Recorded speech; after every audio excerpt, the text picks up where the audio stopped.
Hello, welcome everybody. Nicola has just closed the door and given me a look, which I'm familiar with from the office. So welcome everybody. Thanks so much for coming in on this beautiful day. My name's Elizabeth Foy. I'm the head of adult learning here, so it's my joy and my privilege to organise these events. And obviously none more than others, so it would be wrong to say I have favourites. But, because that would just be wrong. So welcome to Brian Draper, who's our speaker today. When he starts to talk, you might be familiar with his voice from Thought for the Day. So don't worry, not time to get your jammies off and go to work. It's not that. Don't jump. And some of you will know him because we did the most beautiful spring walks through the park and to the Cathedral in May with him, and I can see one or two faces here who've probably come back because they were so beautiful and it was so wonderful. So I'm sorry to those who miss it. We were just having a conversation about maybe doing some autumn walks, so have a look out for that because that might be next autumn. He's an author. He's written wonderful books called Spiritual Intelligence and What Matters Most, but and I've just realised I've left mine and I'm just going to get it. This is going to be terrific on camera. And ta-da! This is his new book. It's called Soulfulness, Deepening the Mindful Life. So it's about any of you who've tried mindfulness, and as I have, and thought, well, this is nice, and yet a bit kind of, and this is the book for you. I have to say, I valued it enormously myself. It has made a great deal of difference to my life. Like many of us in the city, I live a slightly frazzled life, and there's a sort of addictive quality to that for me, and actually the simplicity of his practices and the depth of his wisdom has been enormously beneficial to me. So I commend this to you extremely highly. There'll be a little bookstall at the end of his talk at 2:00 at a particularly handsome discount, which I've negotiated with the shop, so I recommend it to you very highly.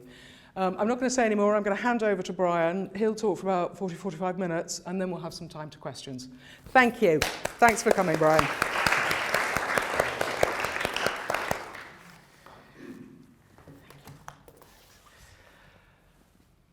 There must be more to life than this, mustn't there?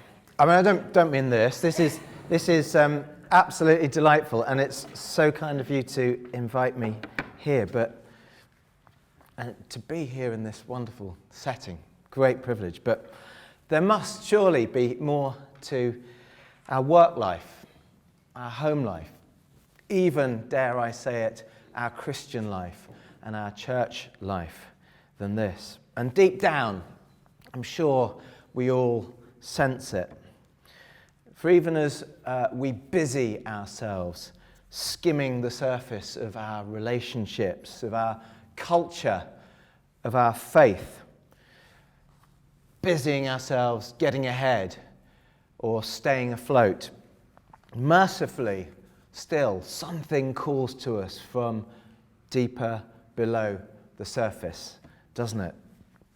It's not always easy to say what it is. As the poet Mary Oliver puts it, something whispered something,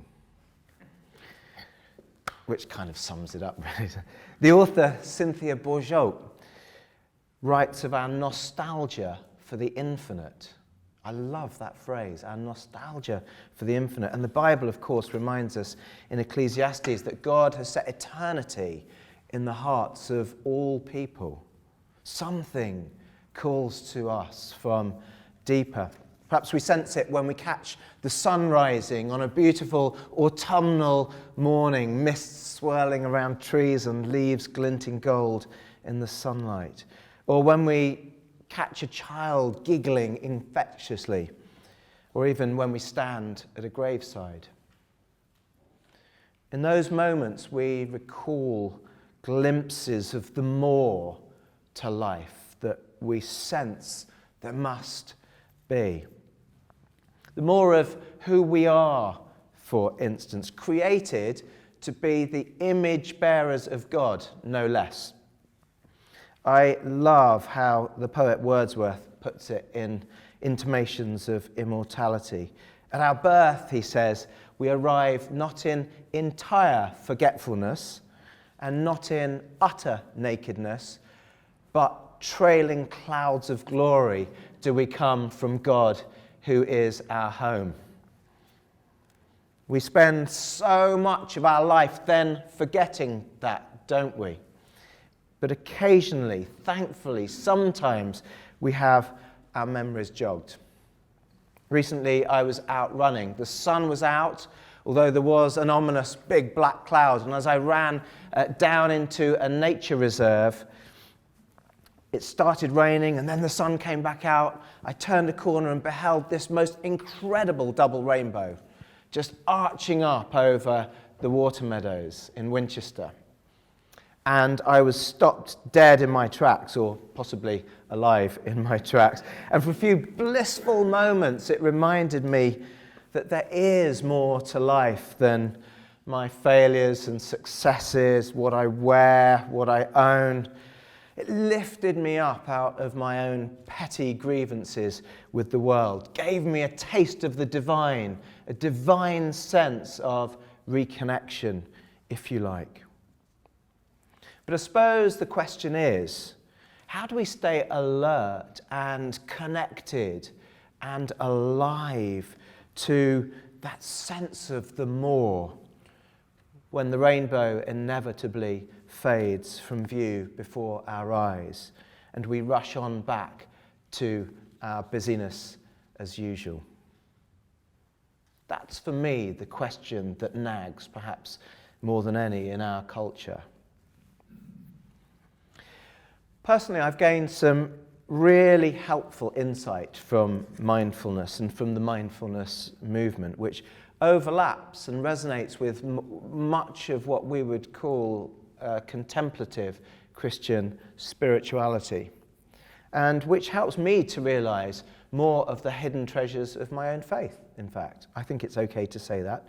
So I'd like to start with a few words of appreciation on that as a springboard into what I'm going to call soulfulness.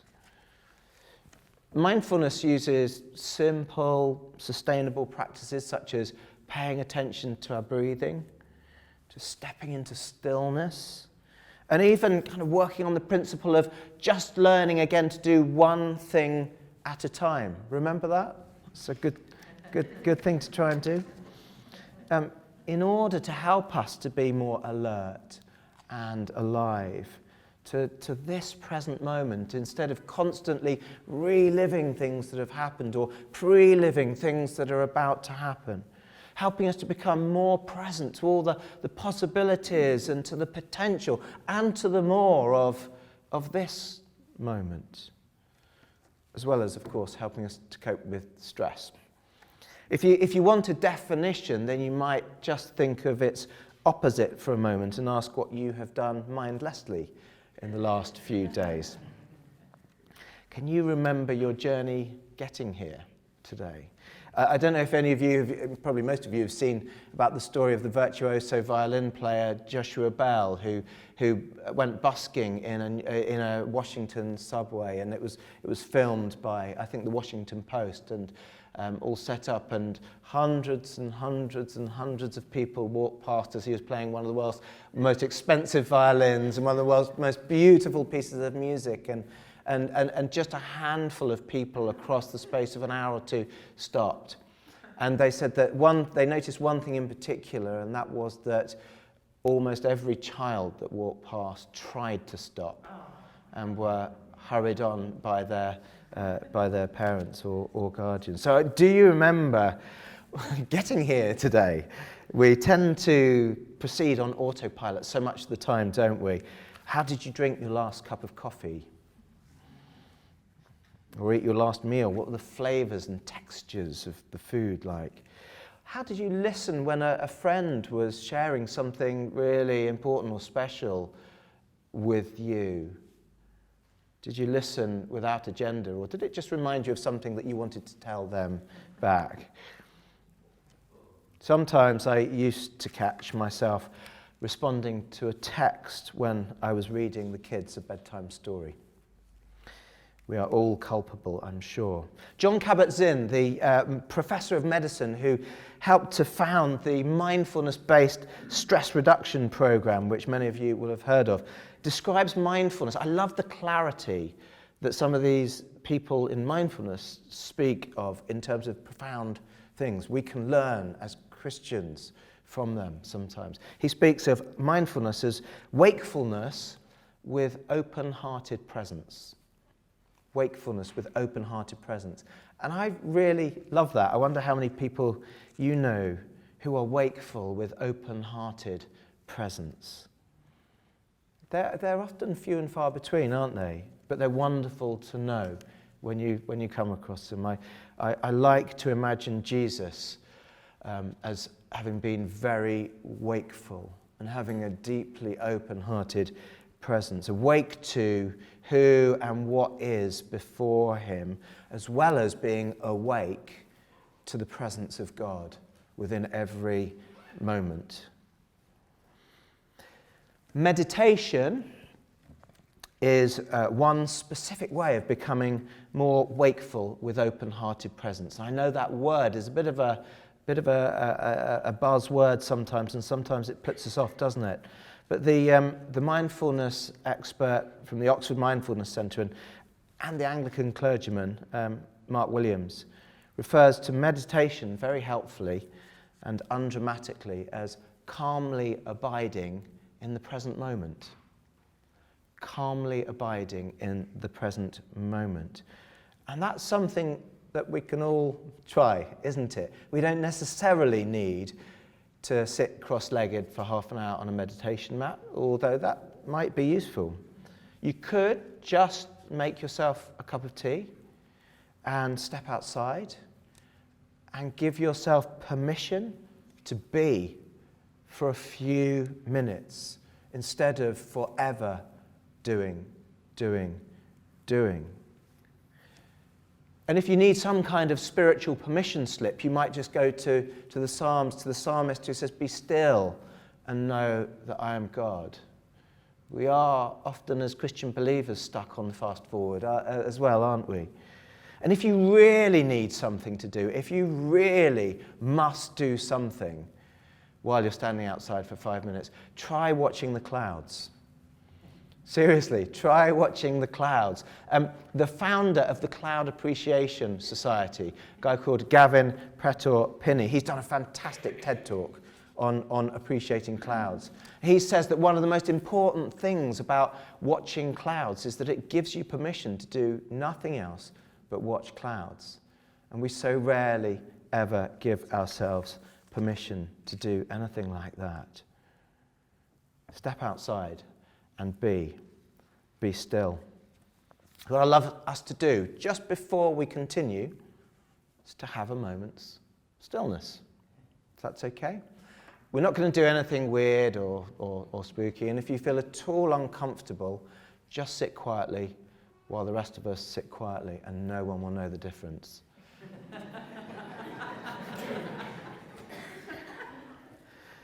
You may like to close your eyes. I'm going to close my eyes for a moment. Otherwise, do stare into space or a fixed object, or Elizabeth, if you like.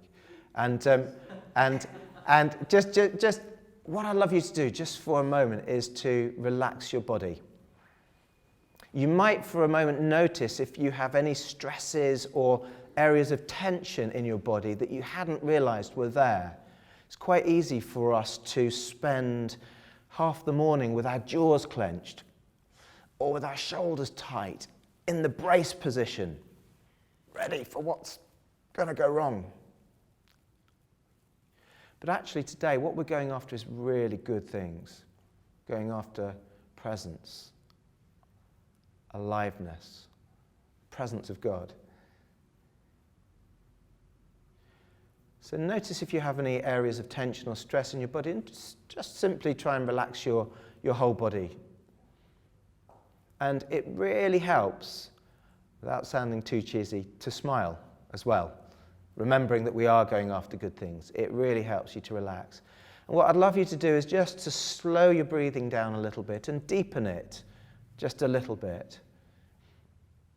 We tend, when we're racing breathlessly from place to place and task to task, to take far too many physically shallow breaths.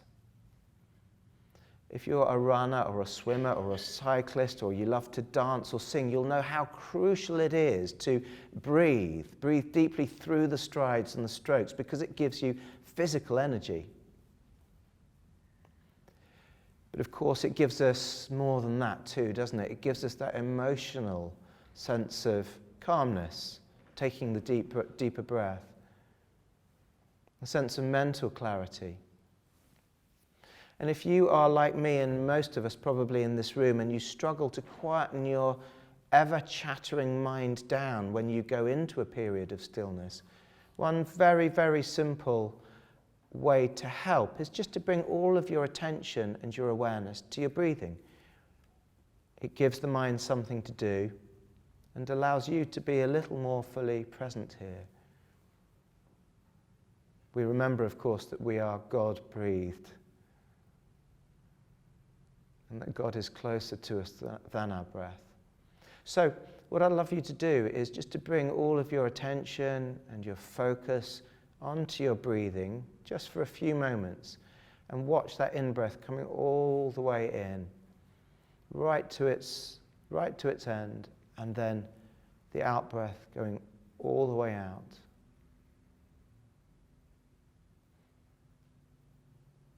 And just for 30 seconds now, let's relax, breathe, and bring all of our attention to our breathing, and then we'll continue.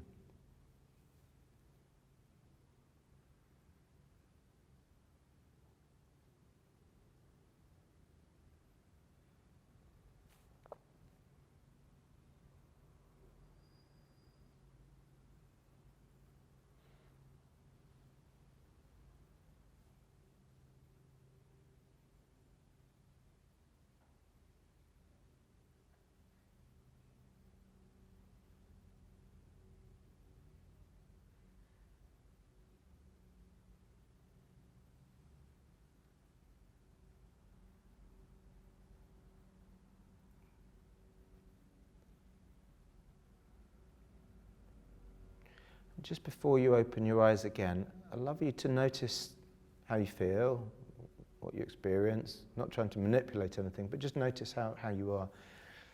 And you may like to ask yourself, after even a pause as short as that, what difference could that pause make? If I were now to go and have a meeting with somebody, or work on something creative, or have a difficult conversation with somebody that I need to have on the phone for work, or whatever it is, what difference would it make to the quality of energy and attention you bring to what you're about to do? And what difference would it make to the people who are about to encounter you?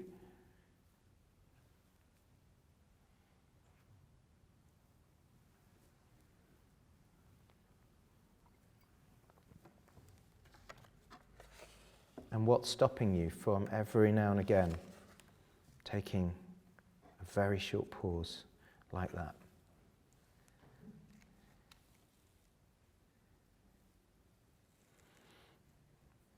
Okay.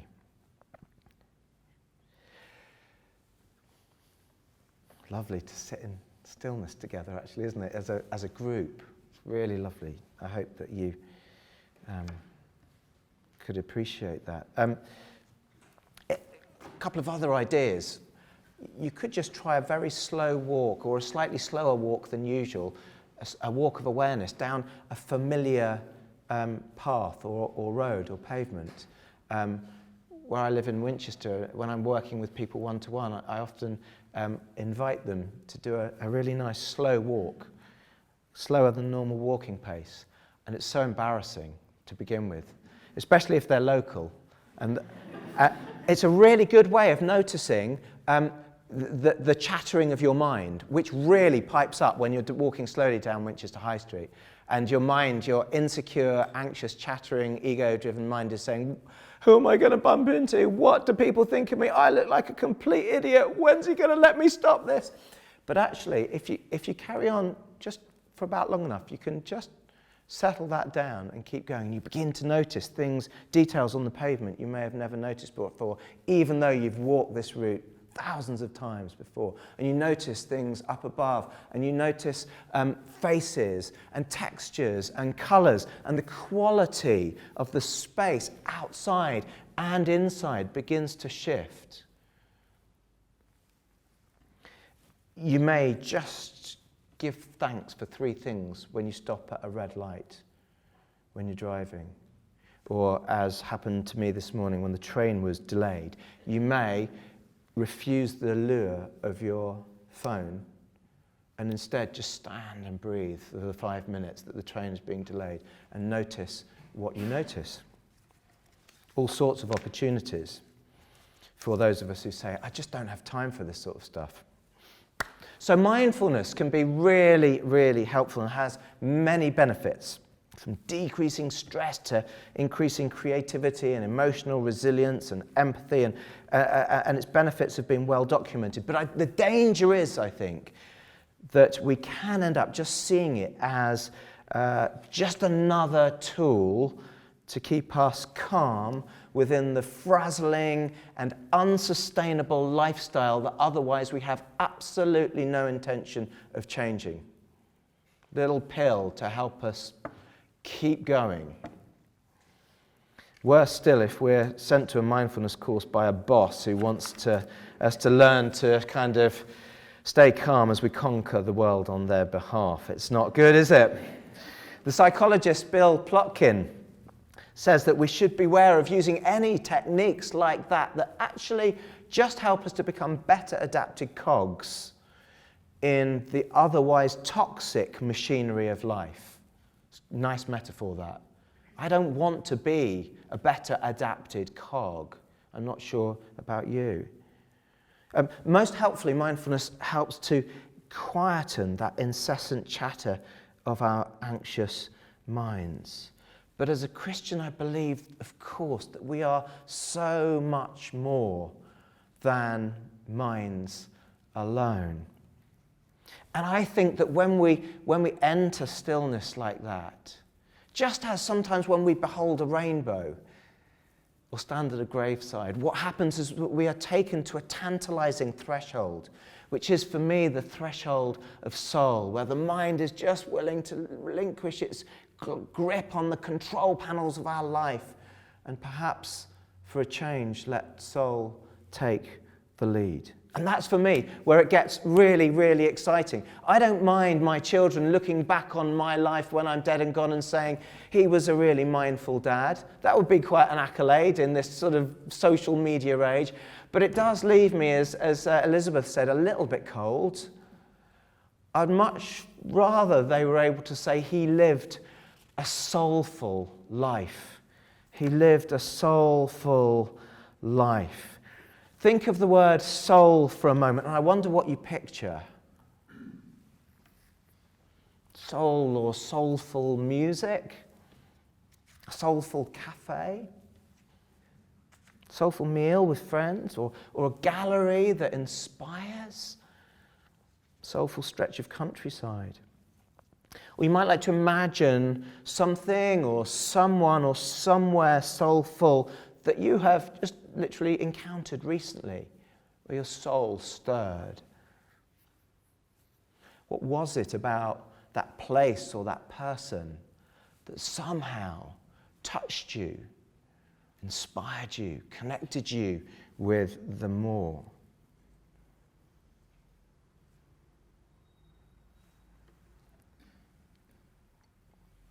It's often almost completely impossible to say, isn't it, what it is and what makes something soulful. And the nature of soul defies description and definition and deconstruction, really, doesn't it? But the first mention of the word soul in the King James version of the Bible just gives me a little poetic clue.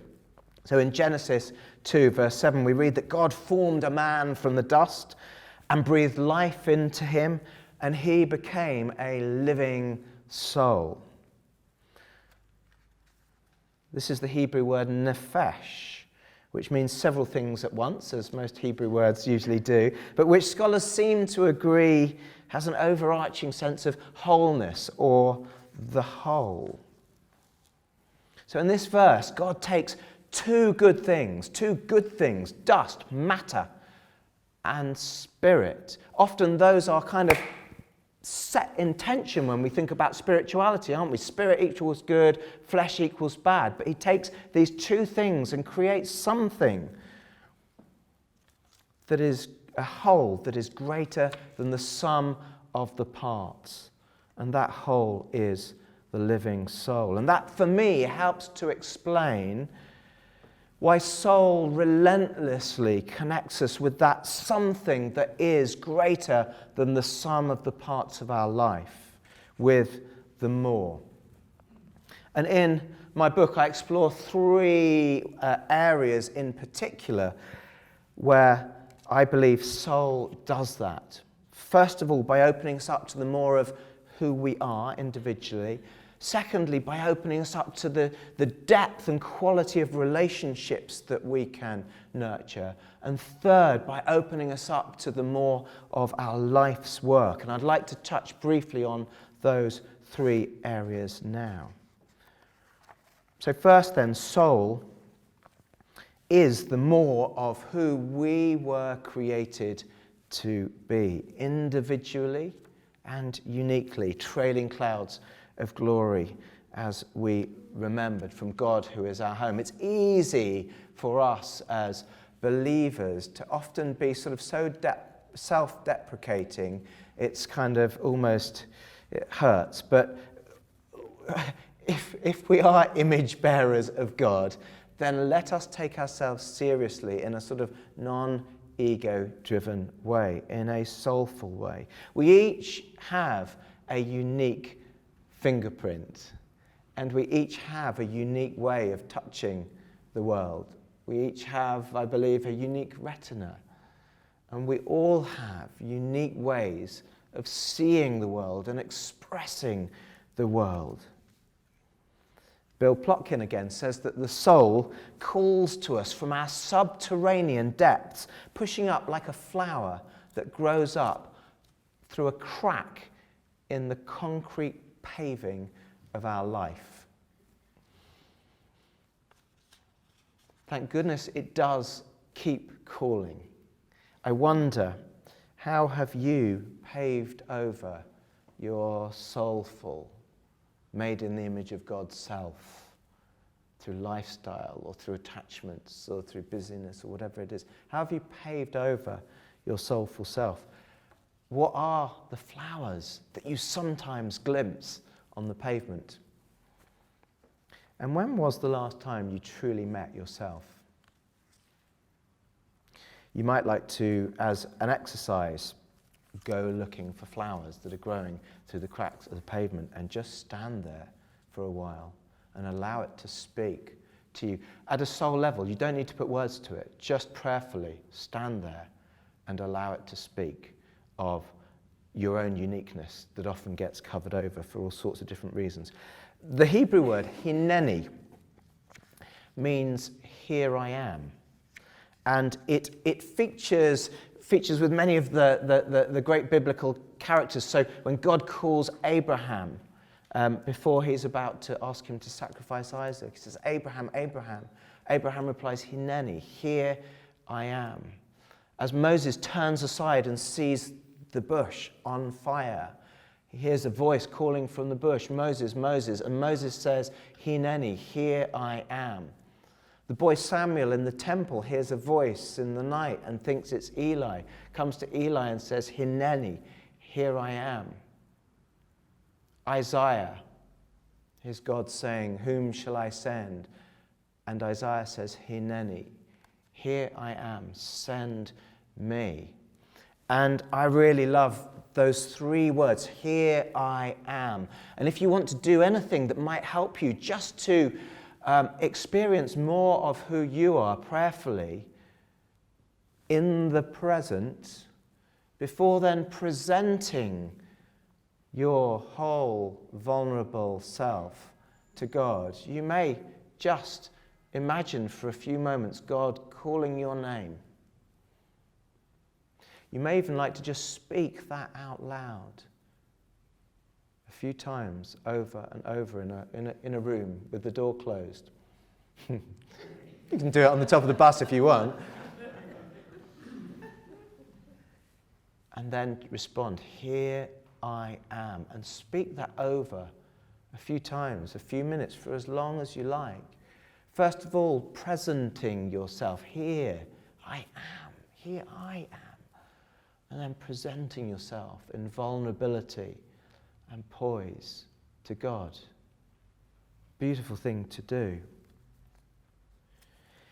Hineni is powerful, of course, because with that we acknowledge our relationship with God, don't we? And I suppose with mindfulness, sometimes we don't always do that. We don't always acknowledge that relationship that we have with God. I am here, and in being here, I'm present to the more of God's presence. Sometimes at Christian gatherings, we sort of say, "Wow, that was an amazing meeting. God really showed up today." I think it's our responsibility to be showing up to God's presence, the more of God in a deep way. So second, soul connects us with the more of how we relate to God, as well as to each other and to ourselves and to the world around us, in particular to nature and God's creation, I would say. I wonder how we typically tend to relate to the world around us. Rowan Williams, I think it was, said that at our best, we're not consumers of this world, even though most of us act like it most of the time. We're not consumers of this world, we are in communion with it. It's a subtle but huge difference. I always say to the people who come on my retreats, I was leading one yesterday, an autumn-themed retreat, try not to see this as a consumerist event.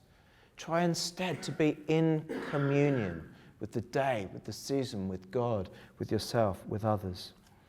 We have the wonderful opportunity every single day through who we meet, through being mindful to God's presence, and through reconnecting with nature to turn things around. No longer relating ego to ego, looking for what we can get out of an encounter or a relationship, but soul to soul, as deep calls unto deep. You think again about some of those rare souls who just are so connected and present and alive and assured. What difference their presence makes when you come into their presence. Just through who they are, not so much through what they do, just through who they are, you tend to expand and feel inspired and grow. It's a marvellous opportunity. The poet and priest and philosopher and maverick John O'Donoghue speaks of God as our soul friend. He wrote a wonderful book, Anam Cara, that I'm sure many of you will have read, and that is Gaelic for soul friend. And he reminds us that instead of living life defensively in that brace position, we can discover a soul friendship at the heart of all of life. I wonder what difference that would make to the way we lived one day if we approached it from the perspective of nurturing a soul friendship with all of life. And this does extend, by the way, to God's creation and to nature. As Elizabeth said, we ran a couple of lovely spring-themed walking retreats from St. Paul's, or to St. Paul's, this year. And along the way, we connected with God's creation, coming down Green Park and St. James's Park and seeing trees and water, and connected with God through God's creation, through poetry and stillness, through watching, through being, through breathing. And we remembered as we went that we are indeed part of the beauty that we see around us. We are part of God's created beauty, a part of the scene. So we did simple things like breathing and standing beneath trees, and we stood on a bridge and just watched the river flowing away and just asked for help, letting things go gently. And then we turned to face the river coming towards us, and we asked for God's help in for the days and weeks to come, that whatever the river of life brought to us, that we could exhibit God's love and presence and mercy within it and be present to that instead of seeking constant escape from it. And you could do worse than borrow Keats's sublime Ode to Autumn this season as a starting point to do your own seasonal walk. Get out into creation. See yourself as part of the beauty. Appreciate the way fruit ripens to the core, the way the acorn must crack and the leaves must fall. Let nature speak to you. Let your mind be calmed and your soul be stirred. Notice what this most profound of seasonal moments can teach us, what Brian McLaren so poetically calls the autumn blaze of colour between green and gone. Notice it, connect with it again. So soul connects us to ourself. It opens up the depth and quality of relationships that we can have with the world around us. And finally, soul is incarnated, it's fleshed out through our life's work, I believe, whether that's paid or unpaid.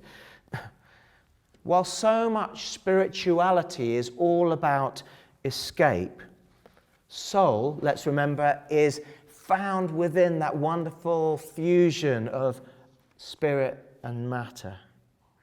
So it's earthed in the here and now. And we follow Jesus, who didn't show us an escape route out of this rotten world, as if we were wafting away on a plume of spiritual incense, but a way back in, a practical flesh and blood way back in to embrace it in love. The poet and artist Cahill Gilbrand says that work is love made visible, which I love. Work is love made visible. It doesn't have to be about massaging the ego, as so often our careers end up being. Instead, it can be about manifesting the soul. I wonder how you touch the world in love through your life's work in only the way that you can. The filmmaker Robert Bresson once said, "Make visible that which without you might perhaps never be seen." Make visible that which without you might perhaps never be seen. And here's the wonderful thing about incarnation. While soul speaks most evocatively of our heights and breadths and depths, nevertheless, it's fleshed out simply and movingly within the physicality of the everyday, in the meal that you share with others, or gathering around a crackling fire in November outside looking at the stars, or playing music that you've written in a local pub, or in a long-awaited embrace of reconciliation, the physicality of that, or in unexpected tears. Soulfulness, after all, is no three-point plan for the perfect life. It tends, I think, to follow the path of descent, like Jesus, or like the autumn acorn, which must fall to the ground to have any chance of becoming that mighty oak. We may obsess about polishing the shiny surface of our life, but it's usually through the cracks that the light flows in and the life pours out. And I don't know about you, but I've found so very often that it's the people who have experienced times of loss, often tragedy, and who, having faced into them, have begun gently to move through them.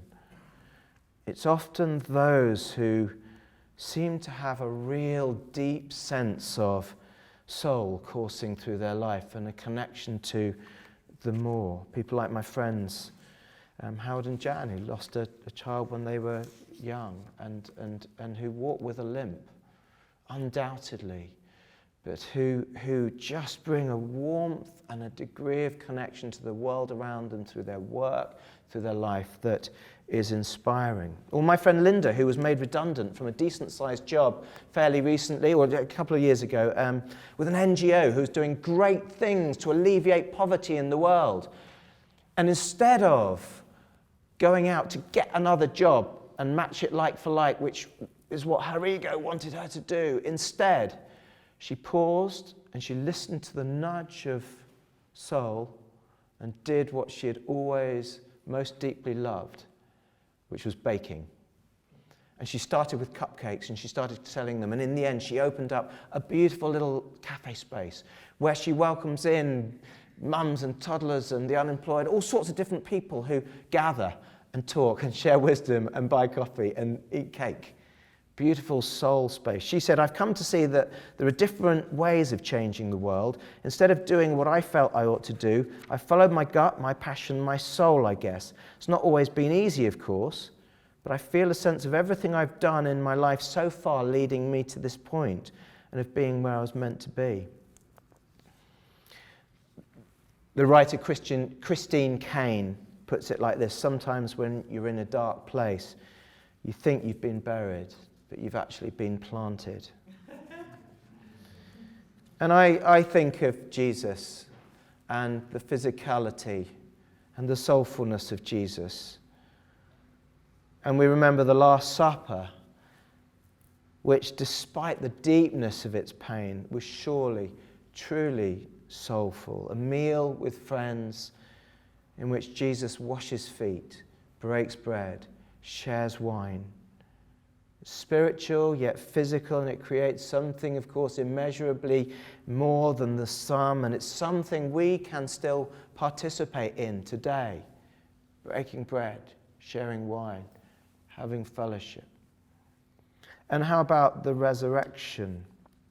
When Jesus prepares, after the resurrection, when Jesus prepares a charcoal fire with his own nail-scarred hands and cooks fish for his friends on a beach at sunrise.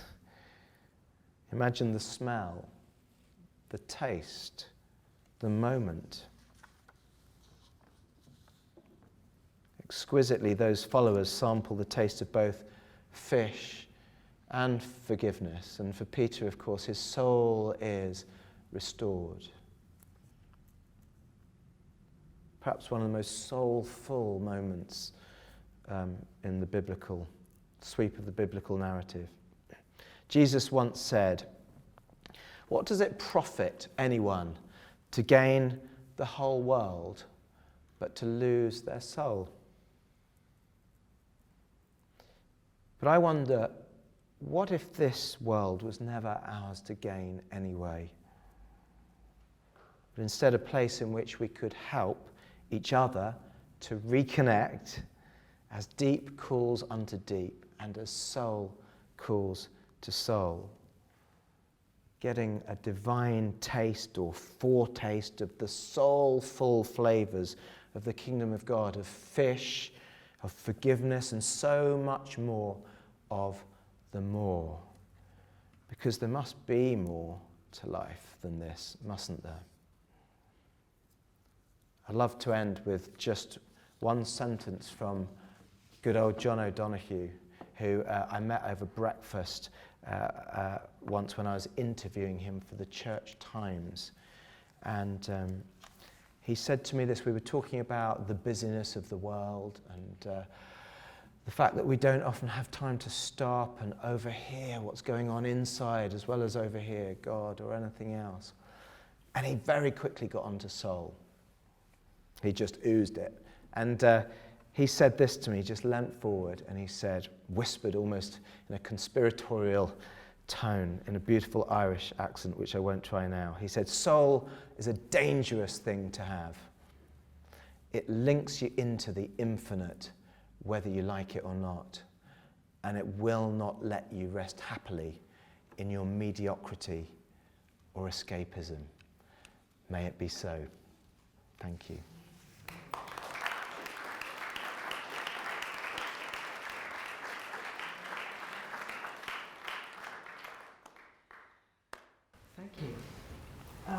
We've got 15 minutes for some questions, if anybody has any. Oh, straight away. Let me go to the lady there. I wanted to, well, I see meditation, mindfulness as a secular form of meditation, but could you explain what you see in the sense? Yeah. Excuse me, great question, because a lot of people have been saying to me recently, wow, I actually really appreciate mindfulness and I've got a lot out of it, but I can't make the link between what I'm doing here and then my faith here, and I meditate here and then I pray.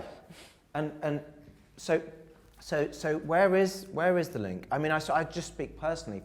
For me, mindfulness reminds me of some of the riches of contemplative Christian spirituality that have been buried deep for most of the mainstream church traditions for quite a long time, but which are beginning to actually resurface now, thank goodness, and thanks to the likes of Father Richard Rohr, for instance, the Franciscan priest and author who's writing very eloquently about the soul and ego and meditation and such like, and John O'Donoghue and Cynthia Bourgeault and all sorts of other people.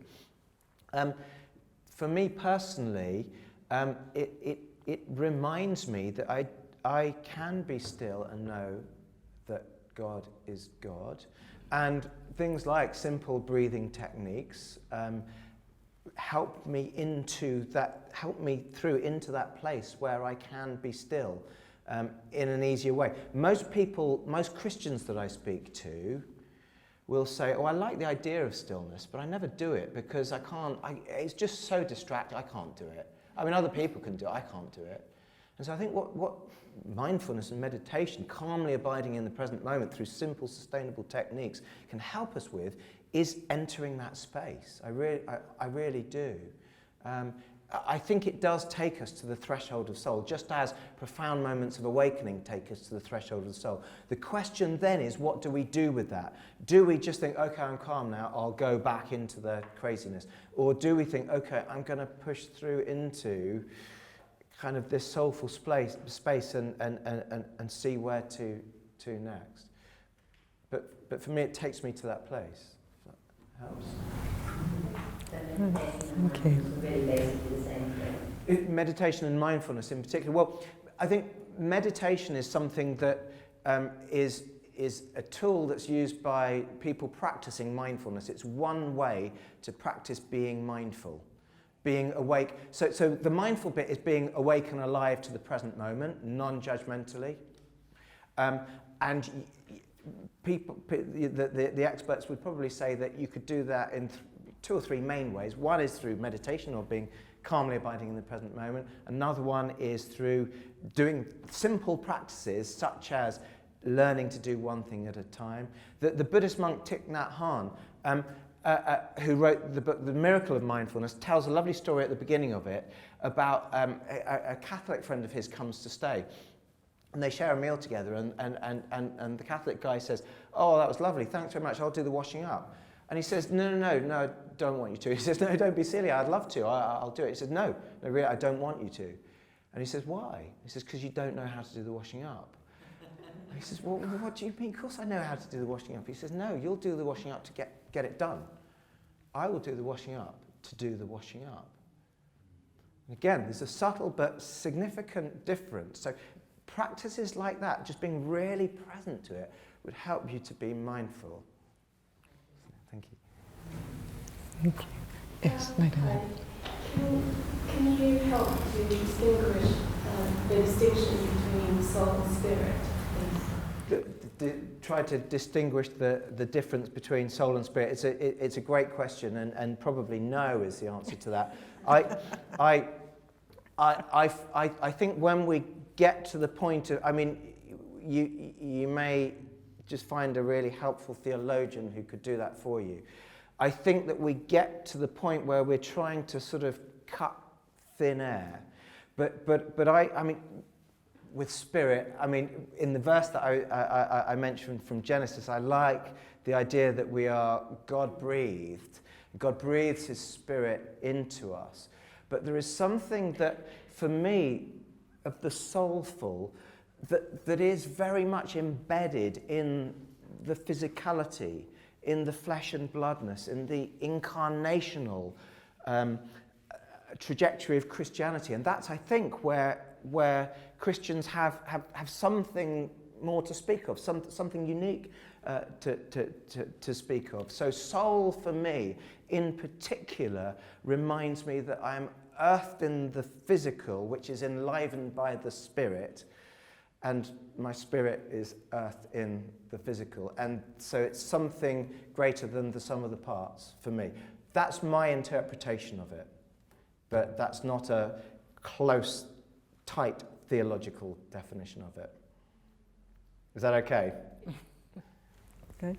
I work as a therapist, and a lot of people I work with find it quite hard to go inside themselves and to be still and to even sort of explore their internal world, because a lot of the time they can maybe be quite depressed, or it's quite scary to do that. Yeah.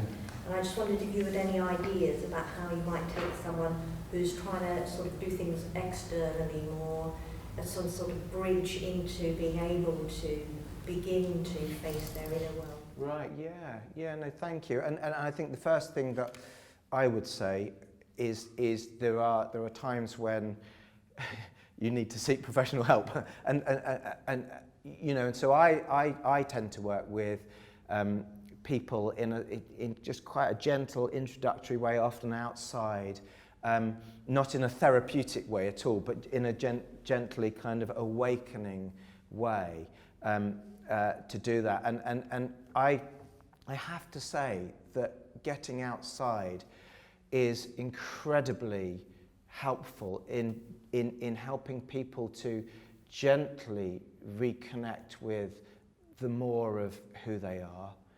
You can't pose for that long to a tree or a river. There is something in the tree and the river that calls to something in you. Gerald May, the psychotherapist and Christian he died a little while ago, he's written some really nice stuff on this, but from a professional therapeutic perspective, and he says that there is a healing in nature that happens that again goes beyond words.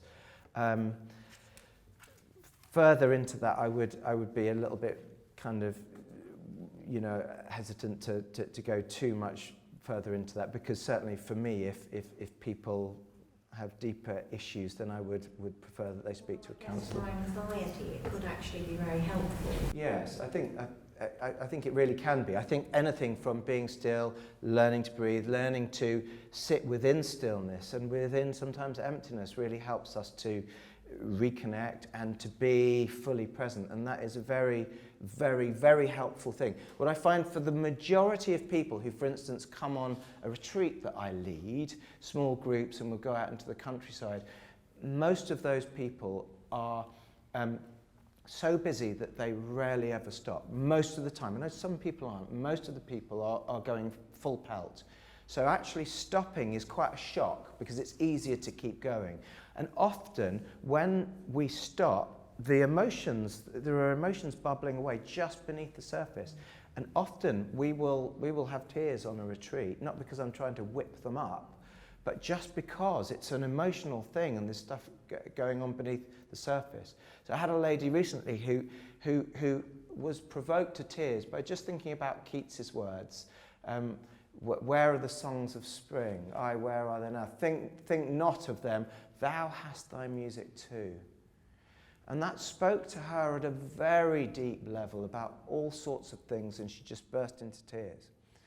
And actually that was a really good thing that she did, because she worked through some stuff that just may not otherwise have been worked through in the outdoors, kind of in a safe space, but on her own and with God in that moment. So. I'm going to come to you in a second, but there's a gentleman over here. That was fantastic. Thank you very much.